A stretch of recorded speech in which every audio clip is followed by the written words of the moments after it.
Thank you for this nice introduction and also for the invitation to talk at this fantastic meeting.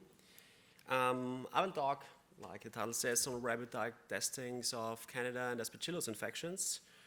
We all know that this is probably one of the cornerstones for successful management. Okay, for early treatment, you need early diagnosis, and that's what I'm talking about. What we're currently doing for the diagnostics of these two infections, at least in our center, and for Candida at least, we're doing culture and we're doing beta-D-glucan. That's probably it for Candida and our institution at the moment. There are some new target diagnostic approaches for Candida infections. One I will talk about today is the T2 Candida panel, a kind of a combination of PCR and MR technology. And there's several more things in the line, but I'm not talking about this today. The T2 magnetic resonance technology is actually not really new. It's been out for a while, and it can be used to detect different stuff. For example, drugs, proteins, enzymes, but also pathogens. And the T2 Candida assay is, to my knowledge, one of the first who uses that technology to detect actually a pathogen. It's probably, or it's actually a combination of like PCR and the MR technology. Okay, so what this assay does is it lyses the Candida cell, it amplifies the DNA by targeting the ITS2 region, and it detects the amplified product that agglomerates in case there is a pathogen by a difference in the T2 relaxation time. Okay? So it's basically a combination of PCR and MR. This is possible because they're using like these super paramagnetic particles, which is this stuff here, and these particles are basically covered with oligonucleotides that are binding to the pathogen or DNA in case there is one. Okay? And by doing so, they're forming like clusters. And these clusters are causing the differences in the relaxation time that can then be measured with the MR. This assay detects 5 different Candida species. Okay, so we get a result for positivity for either albicans or tropicalis, so that would be one result, for cruzi, glabrata, or for parapsilosis, which of course makes sense thinking about antifungal treatment.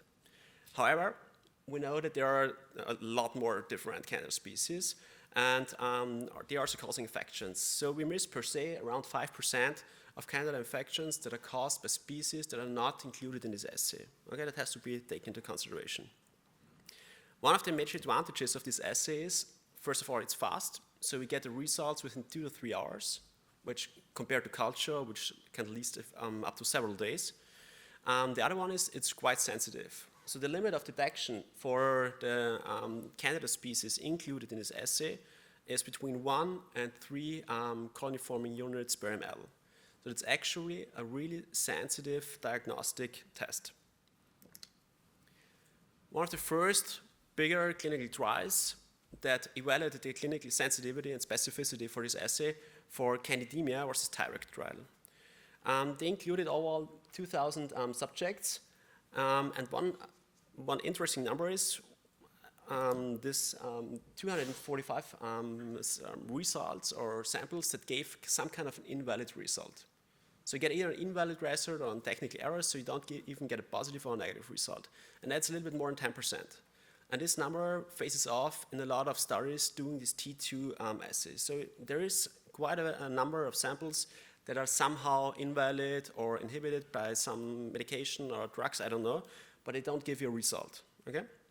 So they remained with 1,800 samples with a very low prevalence of candidemia. So they spiked 215 of these samples with known concentrations of Candida, which are these 250 positive retrieved samples. So they spiked. Yeah?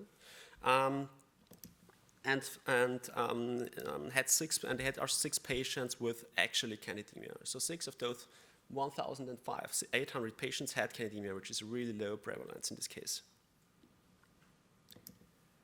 What they found is that the sensitivity for all positive samples, so for the clinical samples for patients with candidemia, but also for the samples that were spiked with Candida, it was actually pretty good. So we have a sensitivity of over 90%, which is not really significantly different between these different Candida species.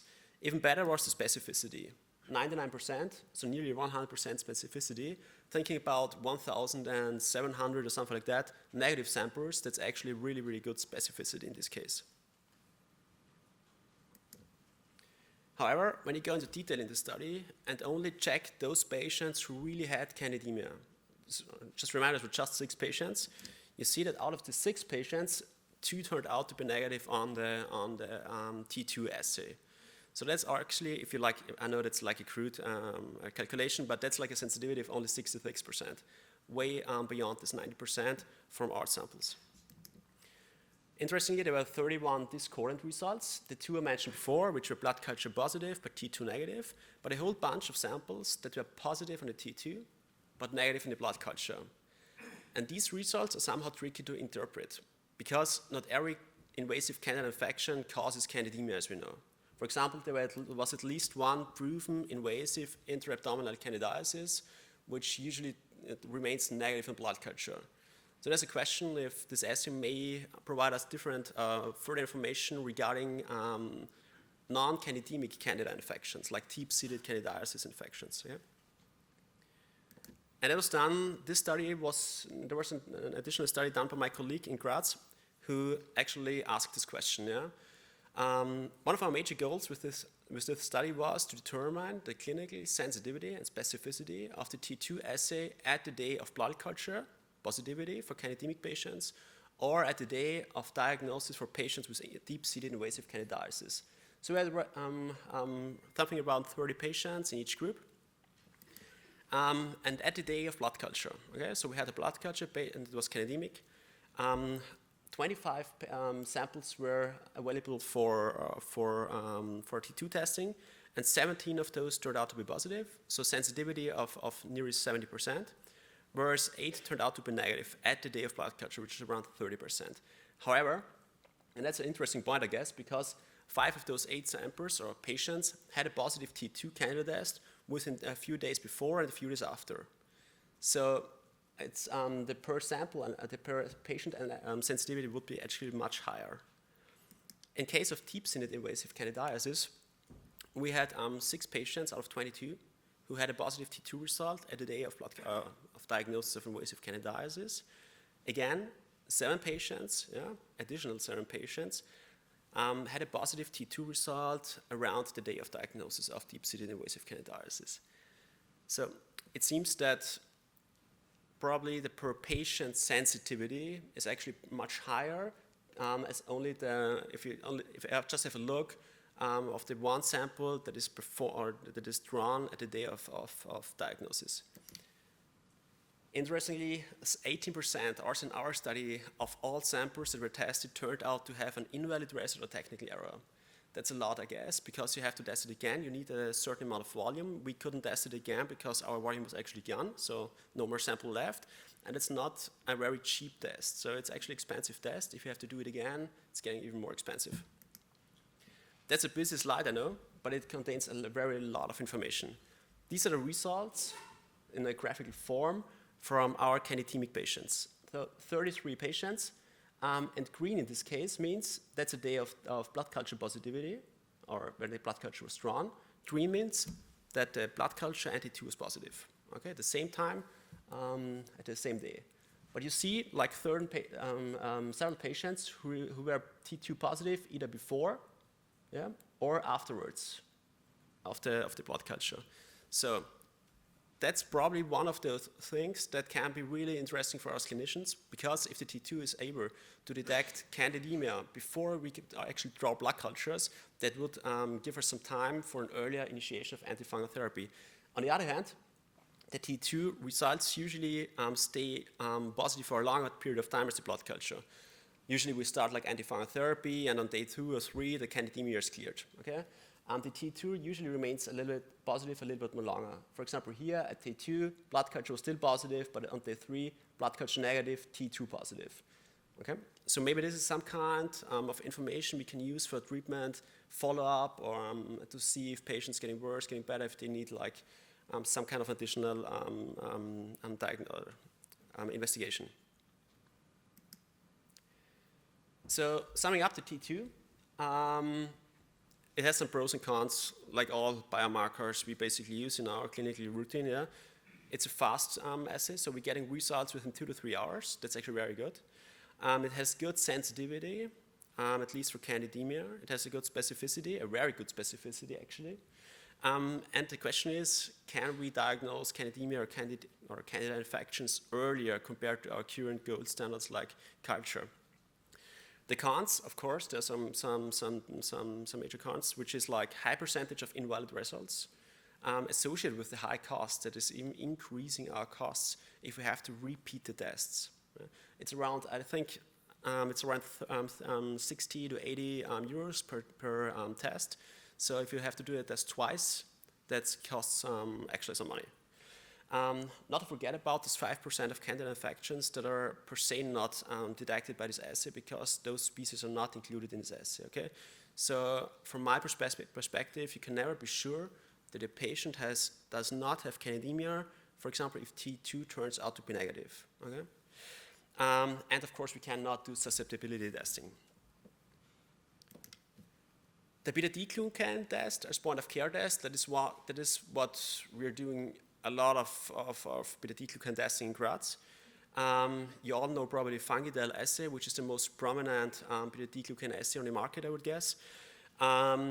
Usually it's a manual protocol, so you have to test like I think it's 20 samples in a row. However, Florian Brüller, who is a very smart guy in our lab, developed kind of an automated protocol. Okay, so the Fungal assay is something similar to a coagulation assay, and so Florian developed this protocol that runs automatically on our coagulation analyzer, and is able to give us a result within 45 minutes if you want to perform a single sample testing, even though that's not really feasible. So we are in our center, we are running beta-glucan twice daily, yeah, so in the morning and at noon. Because single sample testing is possible, but you're blocking the machine like for 45 or an hour, something like that. The first study that was published with that, we published all studies with beta-glucan, after that one with our automated protocol, okay? At the beginning, we checked if that works. So we had samples that were spiked, samples from healthy patients that were spiked with beta-glucan and measured with our automated protocol. We see like basically perfect correlation. So the expected values were those values we actually measured. And interesting is that the in-between day variation of results and the within run variation is very low. So we have around 3 to 5% variation, which means that if you, for example, are not able to test the sample on the same day because it's like Sunday or holidays or whatever, you can do that in 2 or 3 days, and the result will actually remain the same. There's now another beta-glucan assay out, which is now EC certified, and that enables a single sample testing. It's the beta-glucan assay by Waco. It's a similar principle, a little bit other technique, so it's not a colorimetric assay, it's a durability-metric assay, tricky word. But this was designed for actually single sample testing. There were, to my knowledge, at least 2 studies that were comparing those two, that are the performances of the Waco assay and the Fungal assay. The one was done in patients with hematologic malignancies. That's actually a meta-analysis. And you see that in patients with hematologic malignancies, the performance of these 2 assays is actually pretty the same. So AUC from 0.8 for the Waco and the Fungal assay. Recently, there was another study published in patients with mixed underlying conditions. So there's ICU patients, hematologic malignancy patients, solid organ transplant patients, and so on. And they found that for candidemia, there was a significantly lower sensitivity in the Waco assay compared to the Fungal assay, and also for pneumocystis, even though 90% is still pretty good, I would say, but the Fungal assay performed with 100%. It seems that in the candidemia group, there is some kind of an issue, at least when you believe the data from this study, with the cutoff, the recommended cutoff for the Waco assay. Yeah? So by lowering this cutoff, which is I think 11 picogram per ml, the authors were able to significantly increase the sensitivity with only slightly decreasing the specificity. So maybe there's some kind of an issue, or there's probably another cutoff that's supposed to be used. The last topic, point of care test for Aspergillus infections, my favorite topic, I would say. That's the LFD. Probably most of you heard about the LFD. That's a prototype. The now CE market looks a little bit different, but it's basically this. It's pretty similar, actually. It's an immunochromatographic assay using a monoclonal J5 antibody, and this gives us a result within only 50 minutes. So you can perform basically bedside. The only thing you have to do is to centrifuge your BAL in case it's not hemorrhagic, and then you can apply it to this little thing here, and you get a result within 15 minutes. Okay, you only need a very low volume of sample. It's like 70 microliters, which is actually very low. And it's licensed for, you can use it for BAL and for serum. We're not really happy with the performance in serum, I have to admit. That's why I just say BAL. We in Graz use it only for BAL fluid. That's easy to do, and we'll see that the results are very good. It's a very specific assay, very low cross reactivity. That's the principle of this assay is pretty similar. So you add your BAL here, then you this monoclonal antibody detects an antigen that is secreted at the tip of the hyphae of growing, or at the tip of this growing hyphae, in case of invasive growth. Yeah? And after 15 minutes, you just read the results. That's actually the new one, the CE market version of the LFD. And in this case, you would, for example, get a positive result. There were a lot of studies out there seeing what the performance in BAL fluid in different patient cohorts is. So you can see that even for hematologic malignancy patients, solid organ transplant recipients, ICU patients, respiratory diseases, we are like running around the sensitivity of 70 to 100%. Okay, of course, 100% is usually in, for example, in studies with low sample size, and a specificity of around 80 to 90%, which is actually for diagnosis of aspergillosis similar to the performance of galactomannan in BAL fluid, for example.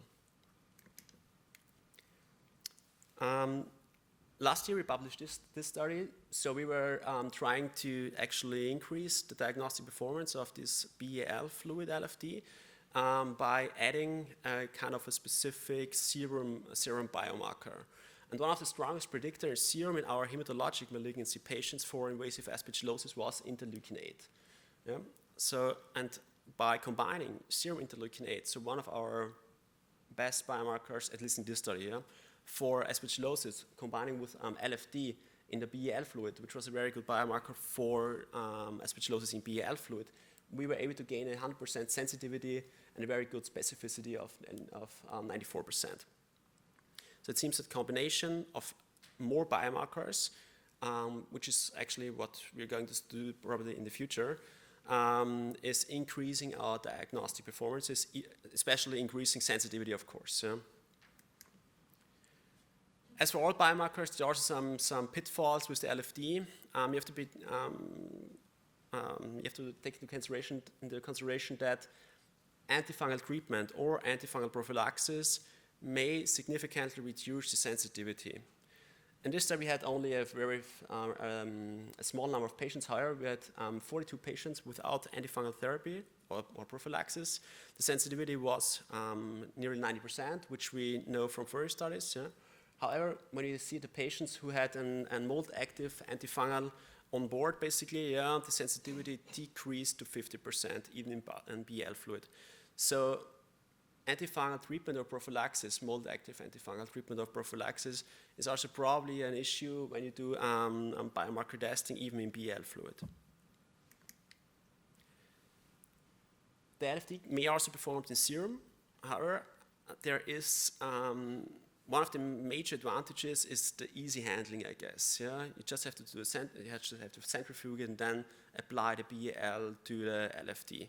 In case of serum samples, you need to preheat it and add some buffers, and then also do the centrifugation. Yeah, we did it in a study. I just showed you the slide before and had a basically 0% sensitivity. However, that was a single sample testing. We tested the LFD in serum at one specific day.